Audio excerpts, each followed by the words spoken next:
శ్రీ మహావిష్ణువు అన్ని యుగాలలోనూ దుష్ట శిక్షణ శిష్ట రక్షణకు అనేక అవతారాలు ఎత్తాడు. వాటి అన్నింటిలోనూ దశావతారాలు ప్రముఖమైనవి. ఈ దశావతారాల్లో 5వ అవతారం వామన అవతారం. విష్ణుమూర్తి మొదటి మానవ అవతారం వామనుడు. భాద్రపద శుక్ల పక్షంలో శ్రవణ నక్షత్రయుక్త ద్వాదశి రోజు శ్రీ మహావిష్ణువు వామనుడుగా అదితి గర్భమున ఉద్భవించాడు. ఈరోజు ఈ వీడియోలో వామన అవతారం విశిష్టతను గురించి తెలుసుకుందాం. ప్రహ్లాదుని కుమారుడైన వైరోచనుని కుమారుడు ప్రహ్లాదుని మనవడు అయిన బలిచక్రవర్తిని అంతం చేయడానికి శ్రీ మహావిష్ణువు ఈ వామన అవతారం ఎత్తాడు. బలిచక్రవర్తి విశ్వజిత్ అనే యాగము చేయడం ద్వారా, బ్రాహ్మణులకు దానాలు చేయడం ద్వారా అమిత శక్తిమంతుడై దేవేంద్రునిపై దండెత్తి ఇంద్రలోకాన్ని ఆక్రమిస్తాడు. దేవతలంతా చెల్లా చెదురైపోయారు. దేవతల తల్లి అయిన అదితి తన భర్త అయిన కశ్యప ప్రజాపతి దగ్గరకు వెళ్ళి తన పుత్రుల దీనస్థితిని వివరించి బాధపడుతుంది. బలిచక్రవర్తియే ఇంద్రలోకంలోని భోగభాగ్యాలన్నింటినీ అనుభవిస్తూ దేవతలకు ఏ సౌకర్యాలు లేకుండా చేస్తున్నాడని మొరపెట్టుకుంది. అప్పుడు కశ్యపుడు భార్యతో నారాయణుడిని పూజించమని పయోభక్షణము అనే వ్రతాన్ని ఉపదేశిస్తాడు.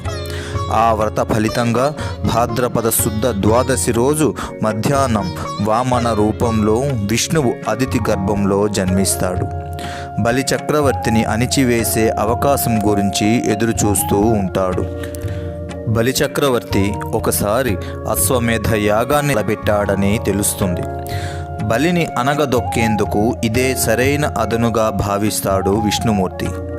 ఎవరైనా సరే తన దగ్గరకు వచ్చి ఏది అడిగినా లేదనకుండా దానమిచ్చే స్వభావి బలిచక్రవర్తి. అందులోనూ బ్రాహ్మణులు వచ్చి అడిగితే అడిగినవన్నీ ఇవ్వడం ఆయన బలహీనత. అది గ్రహించిన వామన రూపంలో జన్మించిన విష్ణుమూర్తి బలిచక్రవర్తి యజ్ఞశాలకు వెళ్తాడు. బలిచక్రవర్తి ఆ వామనుని సాదరంగా ఆహ్వానిస్తాడు. సకల మర్యాదలు చేస్తాడు. అర్ఘ్యపాద్యాదులను సమర్పించి ఏమి కావాలో కోరుకోమని అడుగుతాడు. అప్పుడు వామనుడు తనకు యాగం చేసుకునేందుకు 3 అడుగుల నేల కావాలని కోరతాడు. అందుకు బలిచక్రవర్తి సంతోషంగా అంగీకరిస్తాడు.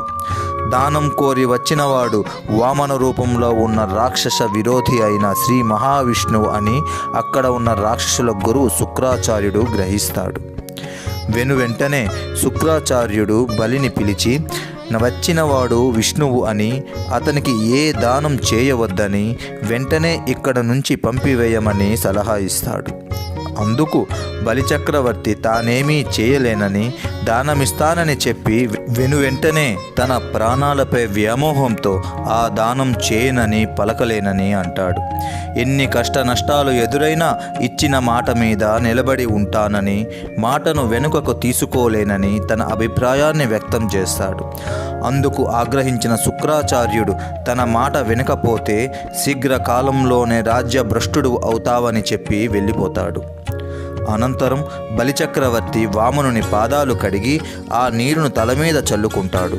వామనుడు కోరిన మేరకు 3 అడుగులు దానమిస్తున్నానని ప్రకటిస్తూ కలశంతో తన చేతి మీదుగా వామనుని చేతిలో నీళ్లు పోస్తుంటాడు. ఆ ప్రయత్నాన్ని అడ్డుకోవాలని శుక్రాచార్యుడు కలశ రంధ్రానికి అడ్డుపడతాడు. ఇది గ్రహించిన వామనుడు అక్కడున్న దర్భపుల్లతో రంధ్రాన్ని పొడవగా శుక్రాచార్యుడు తన 2 కళ్ళల్లో ఒక కన్నును కోల్పోతాడు. దానం స్వీకరించిన వామనుడు కొద్దిగా పెరుగుతూ యావత్ బ్రహ్మాండమంతా ఆక్రమించేస్తాడు.